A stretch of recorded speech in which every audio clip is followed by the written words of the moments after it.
Good morning. It's Tuesday already, March 3rd. This is the Automotive State of the Union. I'm Paul J. Daly. It's Kyle Mounts here. He's back in the saddle now. It's so easy for him. Day 2. Today we're talking about how the Iran conflict will impact automotive.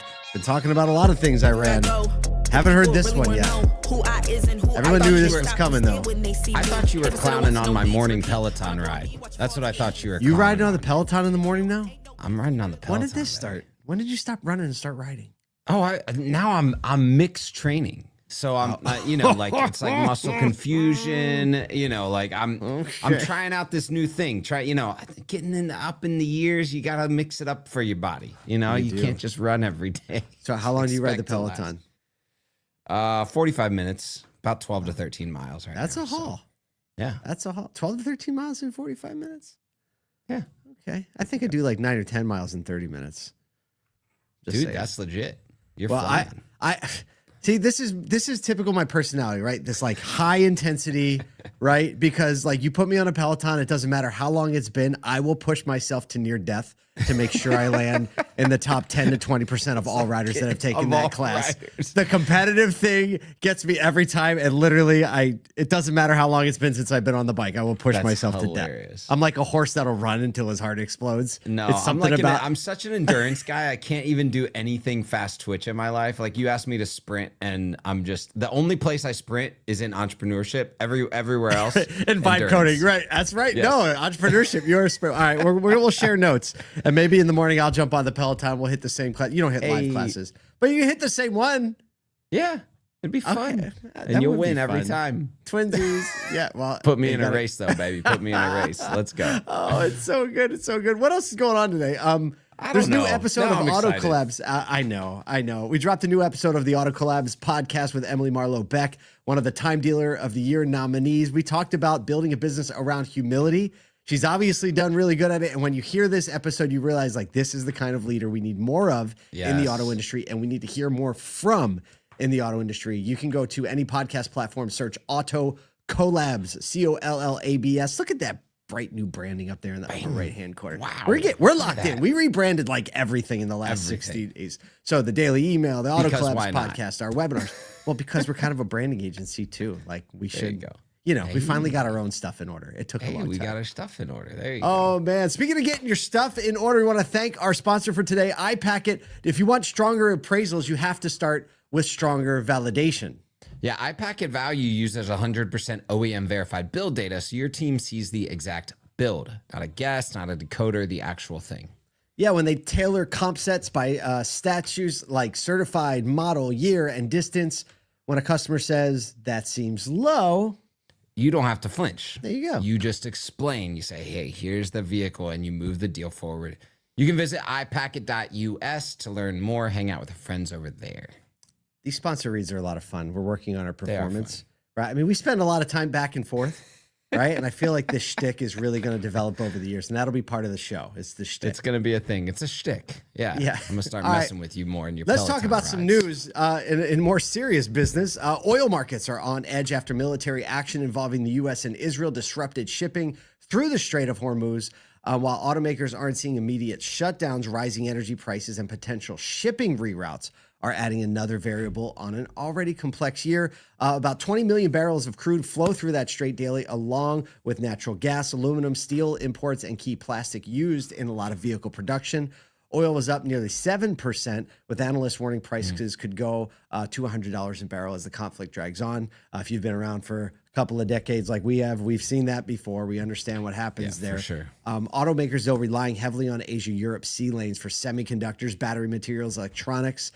So any expansion of the conflict into the Red Sea or the Suez would be very disruptive. The higher fuel costs also could pressure U.S. sales, just as many OEMs are pivoting back toward gas-powered vehicles, right? There's a balance there.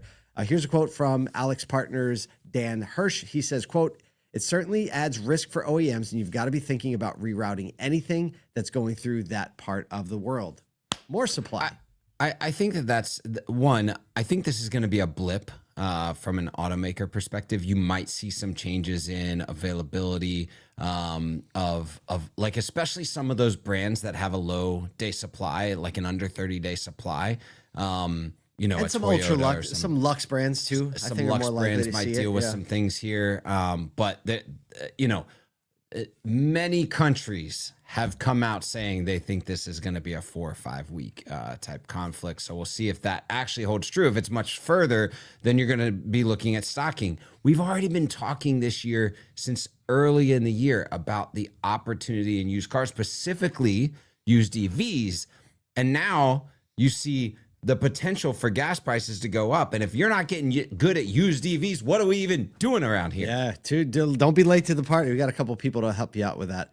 But yeah, we'll see how it plays out. Hopefully, just obviously thoughts and prayers with our men and women out there Yes. doing the work. And hopefully, like you said, a lot of people are right, and it is a blip, and it's short lived, and we can kind of move along. Yeah. Speaking of moving along, Segue. And EV adoption. it's moving along. And EV, yeah, this is coming together well. If range anxiety has been the headline problem for EV adoption, BYD may be attacking it now at the source. The Chinese automaker testing 1,500 kilowatt flash charging. We're beyond fast charging. We're calling it flash charging now.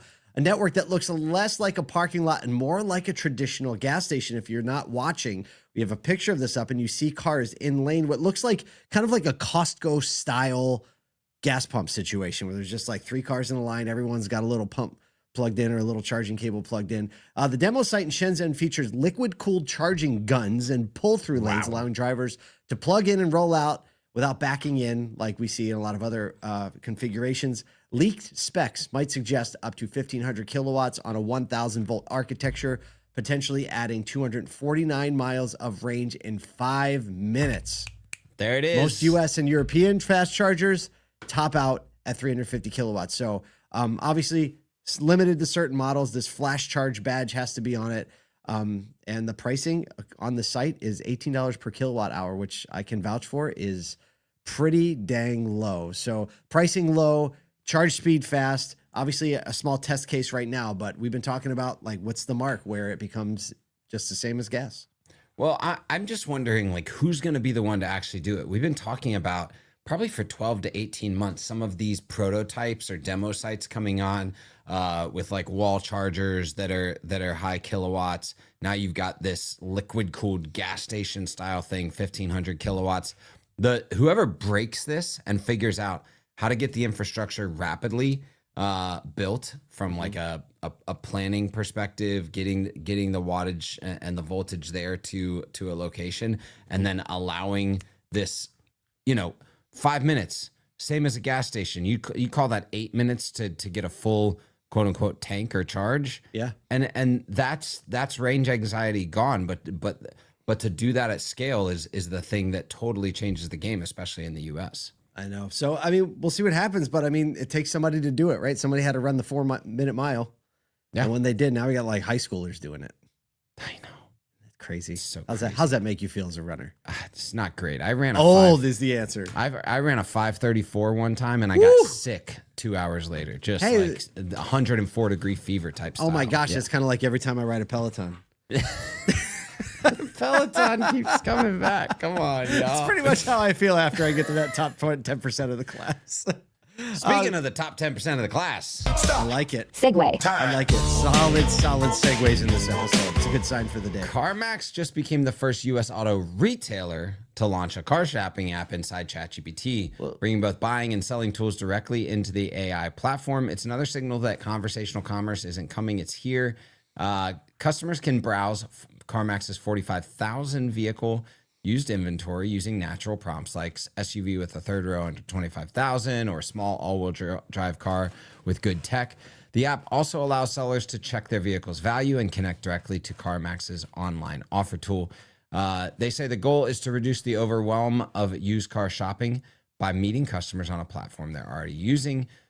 Chief Innovation Officer Diane Caffert says, by bringing CarMax's nationwide inventory and shopping tools into GPT, we're giving customers a simple, reliable way to explore their options. All right, we got a producer's review. We're going to pull Nathan in here in just a second, but my first feedback on this is plain language search of inventory is obviously something that is much on the rise. We see like Cars Commerce releasing Carson, where people can plain language search through a third party. I think with the velocity of vibe coding are the speed of code writing, not even vibe coding, but the velocity of coding potential. I think most dealerships will have this feature on their website within 2026. That is my prediction. Natural language search? Natural language search, just like this. Yes. All right, get the producer's review, and then I'll talk about it. Kyle knows what here. Kyle knows why it's going to be hard, but I'm a dreamer. See, I don't need these boundaries. Nathan. Oh, you want me to just jump in and do it? Yeah, just jump in. You play with the stats for a couple minutes. So it took me a while to find it, right? And that was the first sort of like. How did you find it? By going to ChatGPT, to apps, searching CarMax. Okay. Right. Great. And so for me, that was like 4 more steps than I would have wanted to take as a car shopper if I wanted to shop CarMax. Yeah. Right. It isn't, at least right now, it isn't listed anywhere on their site. There's not like a use ChatGPT option on the site. I'm sure that's probably coming. But this took me a little bit to get there.